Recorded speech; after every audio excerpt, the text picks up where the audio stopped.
आता काही वेळापूर्वी आपण भाजपच्या महिला नेत्यांशी बोललो. आता मित्रपक्ष असलेल्या शिवसेना आणि राष्ट्रवादीच्याही काही समर्थक इथे उपस्थित आहेत, आपण त्यांच्याशी बोलूया. मला सांगा, हा जो महायुतीचा विजय झालेला आहे तो एक अतिशय भव्य दिव्य आणि कल्पनेच्या पलीकडचा विजय झालेला आहे. काय वाटतंय विजयाबद्दल आणि मिरजेमधून खाडे साहेबांकडनं आपल्या अपेक्षा काय आहेत?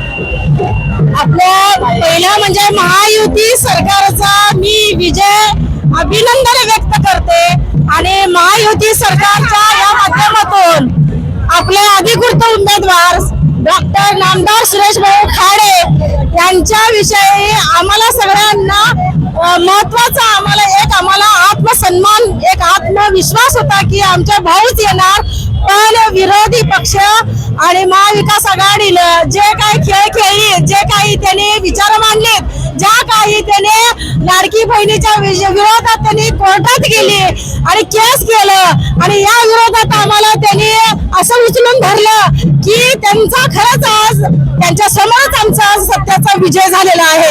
आणि महाविकास आघाडीचा आता तुम्ही शिवसेना, पूर्वी एक शिवसेना होती, आता तुम्ही शिंदे साहेबांच्या शिवसेनेत आहात. तिकडे संजय राऊत म्हणतायत की भाजपनं आणि महायुतीने ईव्हीएम हॅक करून विजय मिळवला. तुम्ही संजय राऊतांना काय सांगाल?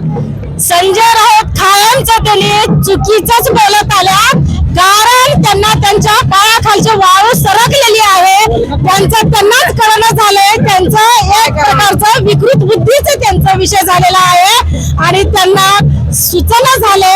म्हणून त्यांनी आमच्या शिवसेनेच्या आदरणीय मुख्यमंत्री एकनाथजी शिंदे साहेबांच्या विचारधारणांच्या त्यांनी पलीकडे त्यांचा विचार चाललेला आहे. म्हणून त्यांनी काही करू शकत नाही आणि बोलल्याशिवाय ठरवू शकत नाही. फक्त त्यांनी बोलण्या इतकंच त्यांचं काम चालू आहे.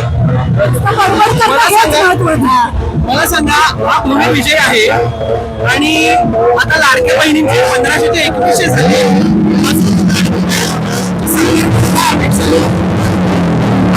लाडकी बहीण म्हणून सरकारकडून काय अपेक्षा आहे? महायुती सरकारनं महिलांच्या सक्षमीकरणासाठी, सबलीकरणासाठी भरपूर काही केलेलं आहे.